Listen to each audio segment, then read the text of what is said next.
Okay. Um, just to go right back to your childhood, what was the first music to really grab your attention as a young lad growing up? Well, I sort of grew up listening to Hank Williams, and I guess that's where, I get most of my musical influence from, especially as a storyteller and a singer-songwriter. And, but it's, growing up in a little town called Viduga, there were a lot of old people who would sit around a campfire, with acoustic guitars with just 5 strings and just, sing. They knew 3 chords, but they would sing, about 50 songs. But, and they just sort of made it work, and the storytelling with the music and, and that sort of dauntingness of a campfire and the way they sang it, But, yeah, my earlier music, influences were Hank Williams and, all the old blackfellas who would just sit around a campfire and just tell stories and, just have that beautiful, art of telling a story. Yeah. Do you think without those nights around the campfire with the elders, you would have still pursued music in the way that you have? Yeah, no, well, music being, because it's been in the family, especially on my mum's side, they all were guitar players, singers, and my mum was a singer. And, but it's, despite that, but that was just another, I don't know if I would have become a songwriter, but it's just that art of telling a story around a campfire and the melodicness of the music, and it's just takes you, just storytelling is how I write songs. Yeah. Tell us about the town you grew up in Gaduga. I believe it's one of those blink and you might miss it type towns. Yeah, well, Gaduga is famous for being the most boring town in Australia. Oh, wow. Yeah, we had that title for, I think we still got it, I think. ABC sort of ran just going back a fair way.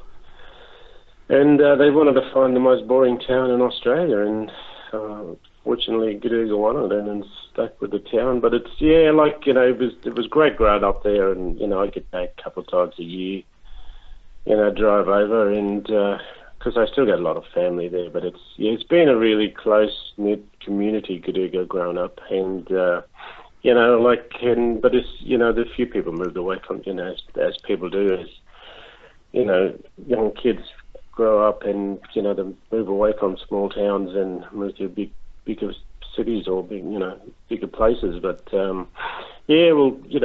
Gaduga's still in my heart, and I'm lucky enough to get home every couple of times a year. Well, it's produced one mighty fine songwriter, so it's got something to hang its hat on. Yeah. It's always good to get home and get the dirt between the toes every time drive home on country. I take the shoes off or songs off and put my foot in the dirt and and it feels like home, and it's always good to do that. Yeah. What about taking up music as a career? Was there a defining moment when you decided that's really what you wanted to do? Yeah, well, it's funny enough. Probably one of my biggest influence when I heard Charcoal Laying, Archie Roach, and it sort of just blew you away to a point. I was always writing poetry and music. I was singing in a lot of cover bands, but I really never had this desire to around Sydney, and they were just cover bands, but that poeticness of writing your own songs and performing to people and capturing that audience with your songs. And I was at Charcoal Lane, I said, wow, I'm not, because I'd always been, write my own stuff, but I just never sang my own stuff in front of too many people. And I guess that's what inspired me to, sort of write my own, sort of take it at a more serious level. And, and sort of propel it to, to some kind of heights. And, and now my songwriting takes me around the world, Talk a bit about your songwriting. Can you pinpoint a time when you really started to begin to develop a self-confidence in your writing? Yeah, no, because I going back to the days, this going back over 20 odd years ago, and or maybe even more. And I started, writing songs, and I started to sing them to a couple of people, and they said, oh gee, I like that song. Did you write that? I said, yeah. And there always this skepticism, because it was such a, I think all my songs are great. But anyway, and the people who I sent to said, oh, you didn't write that, did you? I said, yeah, I wrote it. But, you give it to your best critics and sort of play to them. And I guess if you know people, they will always tell you if it's good or bad. And once I started gaining that confidence, and then I was, but I always performed in front of people, but just not as a serious singer-songwriter. It was always sort of covers, and then I'll throw a couple of my songs in, and then it just went from there. Now I don't sing any covers. I just sing all my own songs. Wherever I go now. It's the storytelling element that really stands out in your writing. What for you, apart obviously from a good story, is the key to good storytelling? Well, I got this sort of, probably the weirdest, when I do start writing songs, I do all my songwriting like in the morning with my coffee, because I'm a coffee lover, and I have a tendency to have 4 or 5 coffees in the morning, get me going. And anyway, but that's when I do all my creative writing, and I can push out a couple of songs just sitting around having my coffee in the morning, and I guess that's when the creative juices sort of flow, for me, and just sitting around the kitchen table and just picking up the guitar, and it could be a little moment last night where something popped up in my head, like a phrase or some poetic, and then it just sort of sticks there, and I sort of go along in the morning and sort of elaborate on that. But yeah, and I could just get, when I'm just telling the stories, I'd always love to put myself in the story, Mm-hmm. I guess, and it's people say, well, why do you always put yourself in there? So it works, so it works for me. Yeah. And but that's sort of my creative process sort of comes out of me in the morning. So when it's coffee time. Do you carry some song ideas around with you for a while before you finally commit them to a song? Oh yeah, well I would have about 4 songs, in my head, just sitting there, not even down on paper. But that's the way of how I exercise my brain to remember songs that I haven't sang, for a long time. So I just sort of got that process where I can, get that 3 or 4 songs just roaming in my head. One day I'll sit down and pen them down and record them, and but that's we got all our little idiosyncrasies about how we do things, and that's one of mine. I'll walk around humming the song for and then when I sit down, it'll come back to me, and then I go bang, put it down, and that's my song. You travel a lot. Do your travels and your surrounding environment influence your writing at all? Yeah, well, it's because like when you're traveling a lot, and and I do really, I love traveling, but the old saying is, every town is different, and every road is different, and people you meet, they be different. So that gives you a really nice base to write, about towns, about people, about the road, even trees are all different. And, I got a few songs that's, coming out on the acoustic album, hopefully this year. And, there's a song about Canada, there's a song about Gaduga, there's a song about, far north Queensland. So, so everywhere we go, you find inspiration in many different places, I guess. Mm. One thing that stood out on your record so far, you've had some wonderful musicians play on your albums. What do you look for in a musician to make them one that you'd like to work with?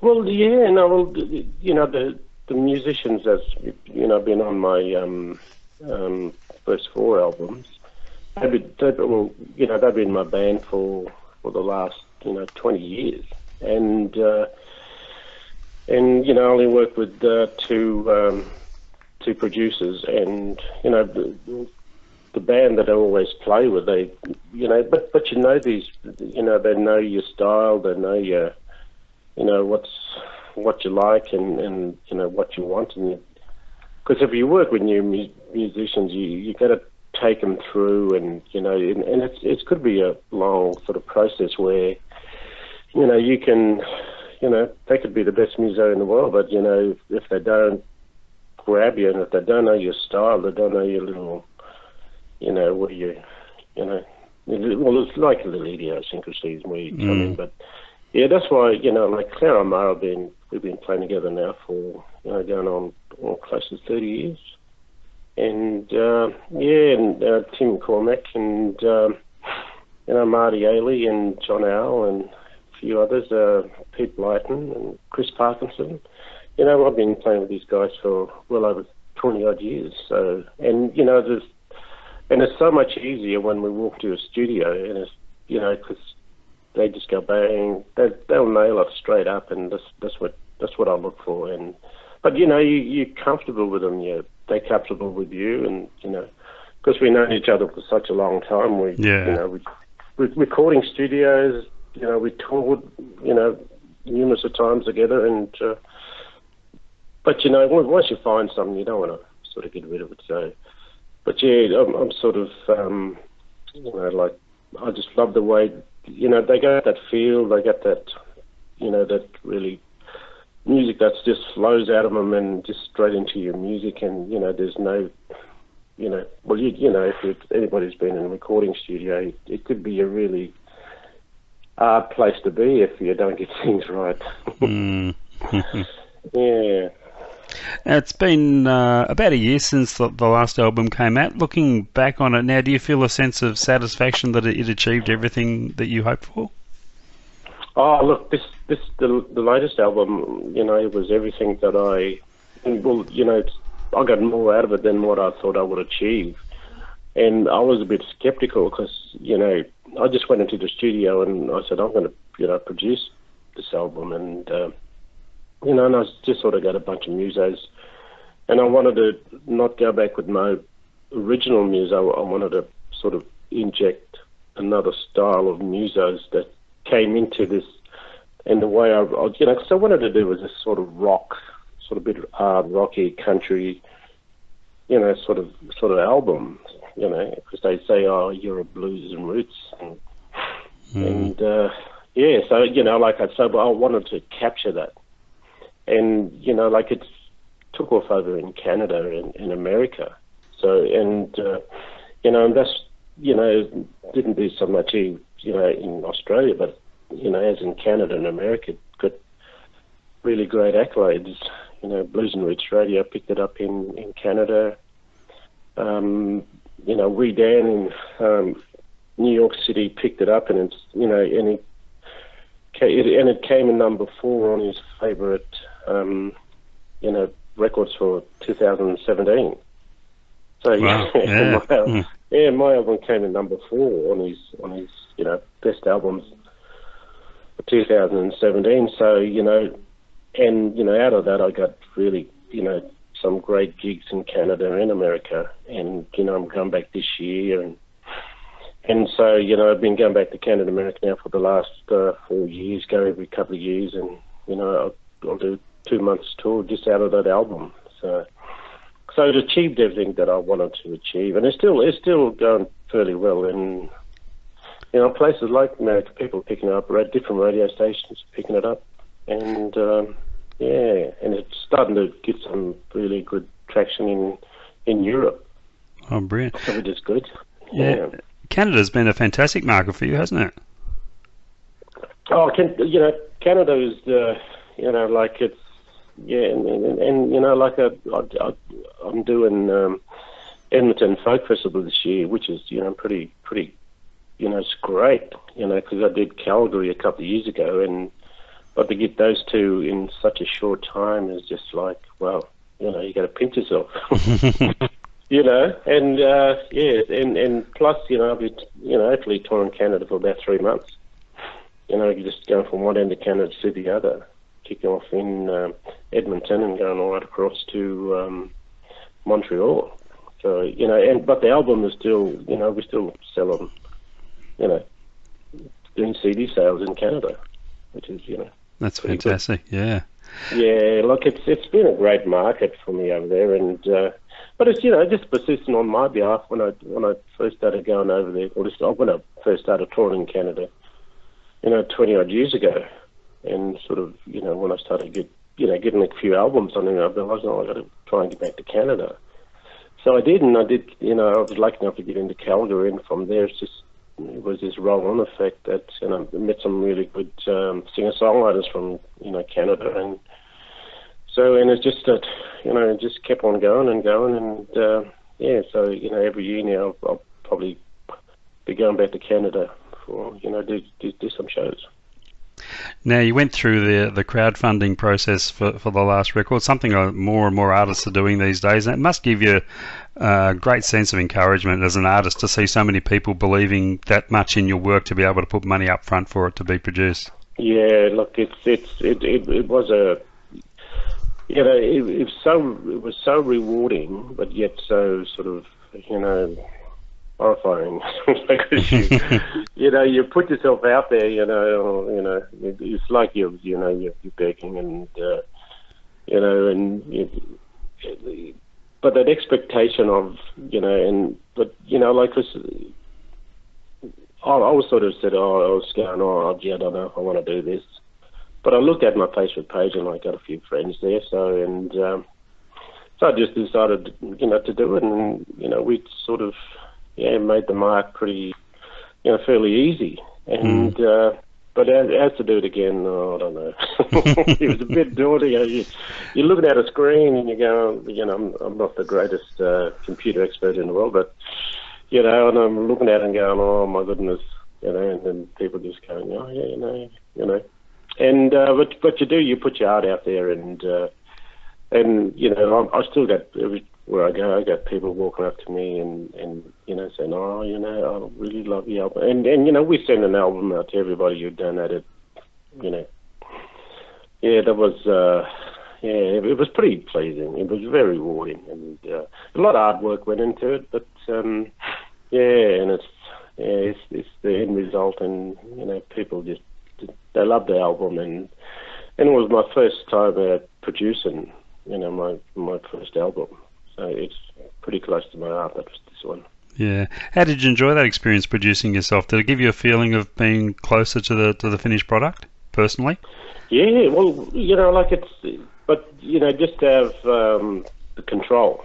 Yeah. I guess, you know, and where the album was going on, you know, the direction, you know, and the musos, you know, it was a different sound to my other 4 albums, and but it was just that control, and you know, not as in, you know, throwing a tantrum every time something went wrong, but just that, you know, where the music was going, and I steered that music in the direction that I wanted to go, and to work with, you know, the bloke in Melbourne, Colin Wynn at 30mm Studio was just like, was a dream come true. So, you know, a lot of friends who record there, and they were just raving about this guy, and you know, and it was just such a easy man to work with, and you know, and I think that's, you know, that's why the record was a, you know, a success, because, you know, you had these good people on it, and you know, I'm not saying that my other albums were bad people, but this was just like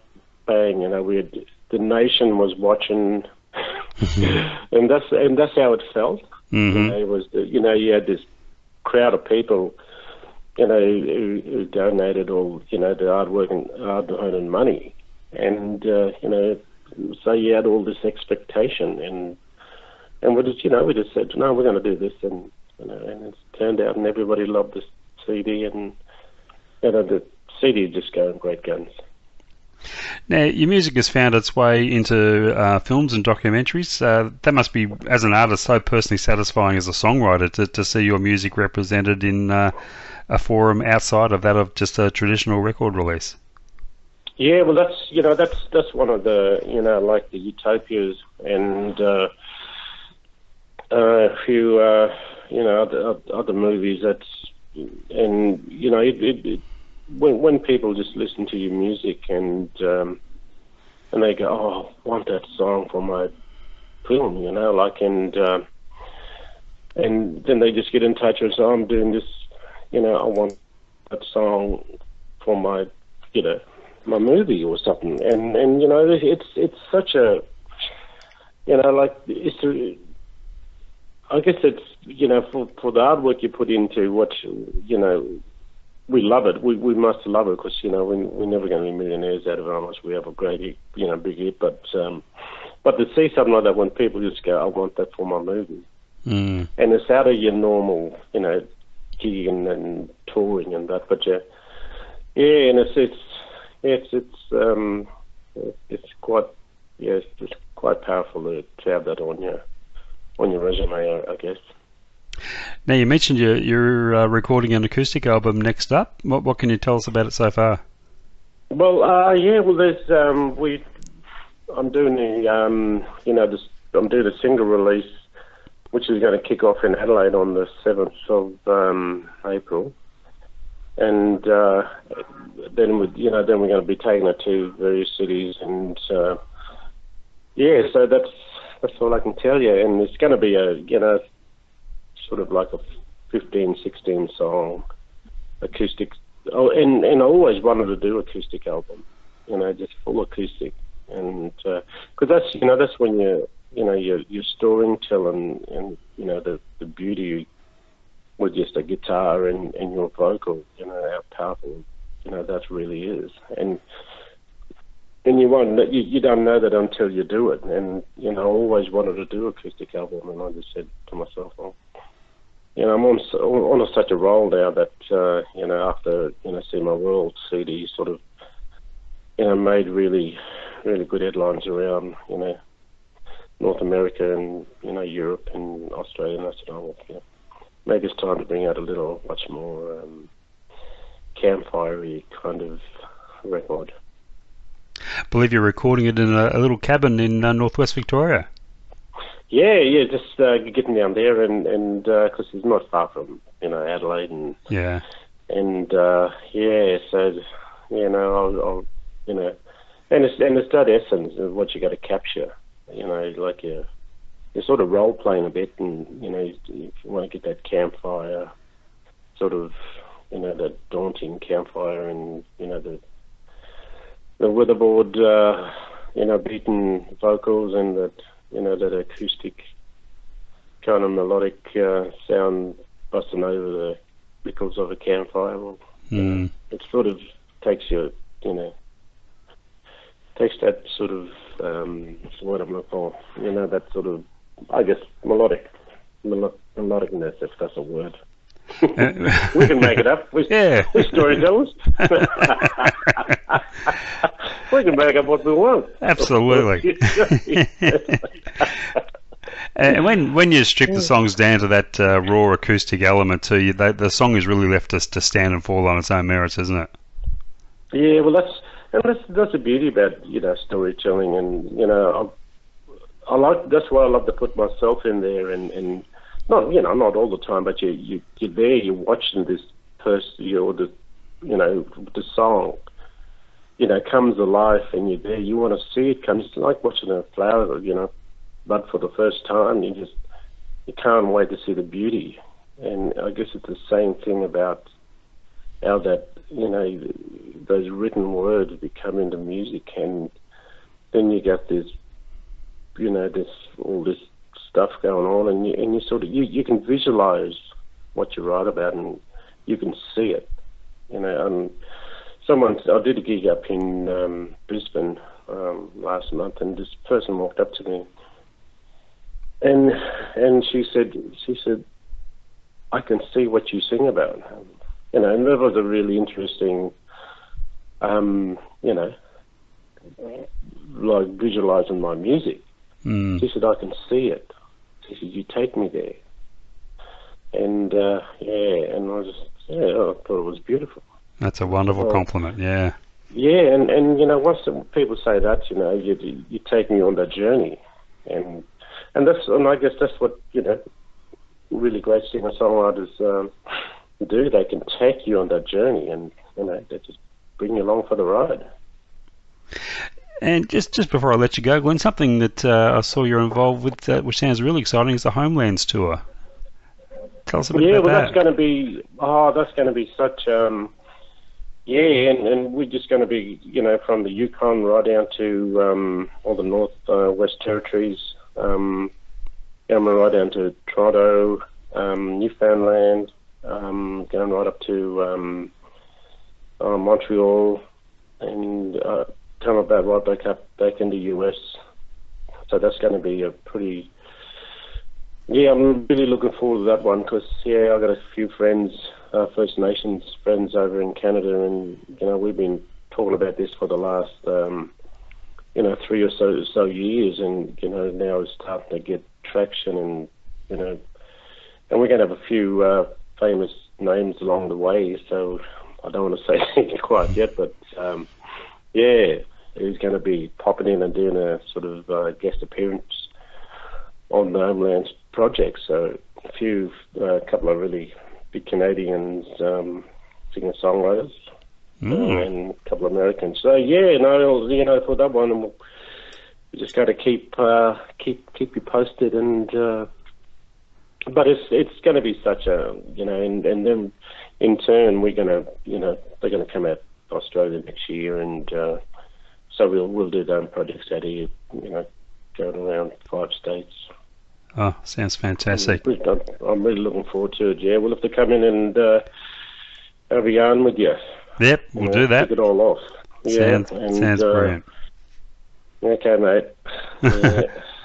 Hey, Glenn, thanks so much for your time. If 2017 wasn't big enough year for you, it sounds like 2018 is going to be even bigger. Thanks for the yarn, mate. Yep. And should pop in and when we come over, and might pop in and have a yarn to you and do a sort of live to hear or something like that. That'd be great. Be great to see you. Yeah, because I think there's a couple of gigs coming up, and but we'll keep you posted. Yeah, let us know. It might be within next couple of weeks or something. We'll let you know when I'm coming over, and it'd be good to pop in and have a yarn to you. Yeah, no worries. Fantastic. Thanks so much, Glenn. Mate. Much appreciated. Great talking to you. Thanks, mate. All the best. Bye. Bye.